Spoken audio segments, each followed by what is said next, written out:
Hello प्यारे बच्चों, आप सभी का स्वागत है Rajeev maths and reasoning classes में। आइए स्टार्ट करते हैं। आज एक बहुत बेहतरीन प्रश्न, बहुत आसान प्रश्न है। पृष्ठीय क्षेत्रफल और आयतन वाले चैप्टर का एक उदाहरण है। अभ्यास 12B का एक उदाहरण है जो 4-5 बार बोर्ड परीक्षा में पूछा जा चुका है। बहुत बढ़िया प्रश्न है और आसान भी है। आइए स्टार्ट करते हैं। क्वेश्चन है, एक शंकु के आधार की त्रिज्या 3.5 सेंटीमीटर है और ऊंचाई 12 सेंटीमीटर है। एक शंकु के आधार की त्रिज्या, आधार, ये शंकु बना लिया इस तरीके से, तो इसकी त्रिज्या है यहां से लेके इस पॉइंट से लेके इस पॉइंट तक त्रिज्या 3.5 सेंटीमीटर है। ठीक है बच्चों, शंकु की तिर्यक ऊंचाई याद करनी है, जबकि इसकी जो ऊंचाई है शंकु की, ये जो ऊंचाई है 12 सेंटीमीटर है। ये ऊंचाई 12 सेंटीमीटर है। नामकरण कर देंगे ए, बी, सी और ये ओ। ठीक है ना। फिर से समझ लीजिए, शंकु जो होता है, आपने देखा होगा बर्थडे बॉय, बर्थडे गर्ल जब अपने सिर पे कैप लगाती है, बहुत प्यारा सा कैप होता है, उस शंकु के आकार का होता है बच्चों। तो उसमें एक नीचे जो होता है एक वृत्त बना होता है। ठीक है ना। तो इसके सेंटर से, ओ सेंटर मान लिया, यहां से लेके यहां तक जो है ये 3.5 सेंटीमीटर इसकी त्रिज्या दी गई है। सॉल्यूशन स्टार्ट करते हैं। और ये जो ऊंचाई होगी, ये शंकु की ऊंचाई हो जाएगी। ये जो तिरछी वाली जो ऊंचाई है, इसको बोलते हैं तिर्यक ऊंचाई।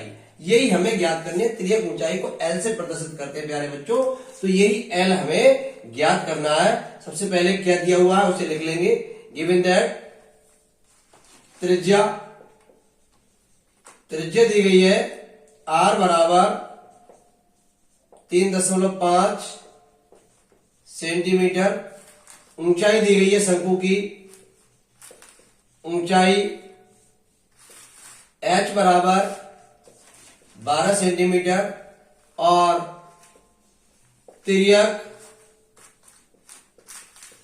ऊंचाई हमको ज्ञात करने हैं प्यारे बच्चों।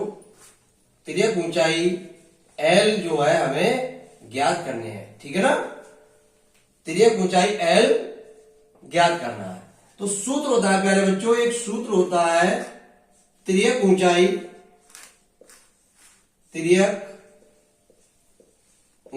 देखो मैं एक बात आपको बताता हूं। L बराबर सूत्र क्या होता है। जैसे जब ये शंकु इस तरीके से बन रहा होता है, तो यहां पर प्यारे बच्चों जो कोण बन रहा है वो 90 डिग्री का बन रहा है। तो ये आधार जो हो जाएगा, ये एक समकोण त्रिभुज का आधार होगा। और ये जो ऊंचाई हो जाएगी, ये लंब हो जाएगा और ये वाला हो जाएगा कर्ण। ठीक है ना। तो इसमें पाइथागोरस प्रमेय लग जाएगी। पाइथागोरस प्रमेय बराबर होता है कर्ण का वर्ग बराबर लंब का वर्ग प्लस आधार का वर्ग। तो अगर हम तिर्यक ऊंचाई बराबर निकालें तो सूत्र होता है अंडर रूट में एल बराबर अंडर रूट में H square plus R square. मान लगा देंगे इनकी।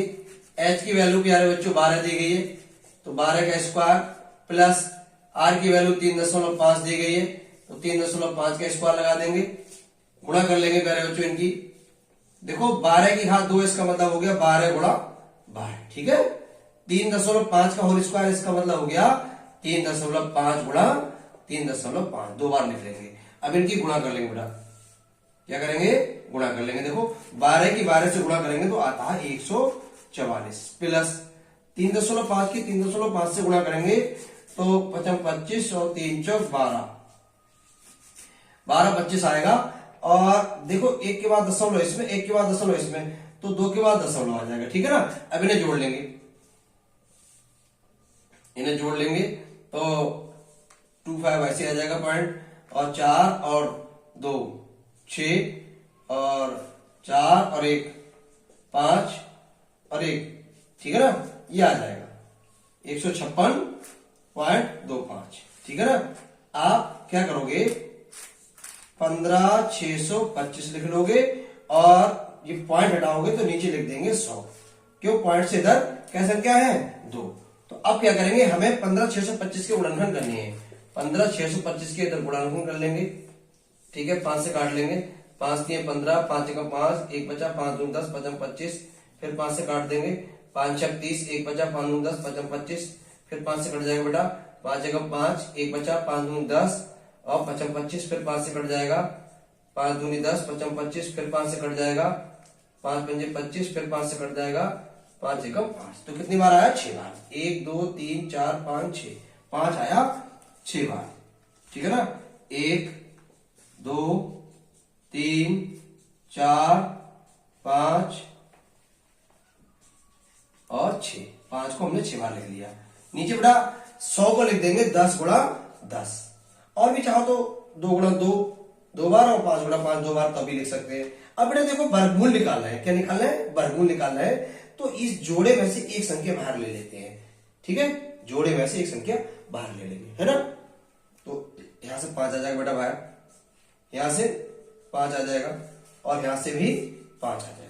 अब ऐसे नीचे जोड़ा बन रहा है ना, नीचे जोड़ा बन रहा है, तो इस जोड़े में से भी 10 बाहर आ जाएगा। गुणा करेंगे 5 25, 25 पंजे 125 बटे 10, 10 से भाग कर देंगे तो आ जाएगा 0.1 के बाद यहां पर आ जाएगा। ठीक है, क्लियर? मैंने आपको ये बहुत डिटेल में बता दिया। 12.5 सेंटीमीटर ये इस शंकु की तिर्यक ऊंचाई हो जाएगी। मैं समझता हूं ये प्रश्न आपको अच्छे से समझ में आ गया होगा। स्क्रीनशॉट ले लीजिए। Thank you.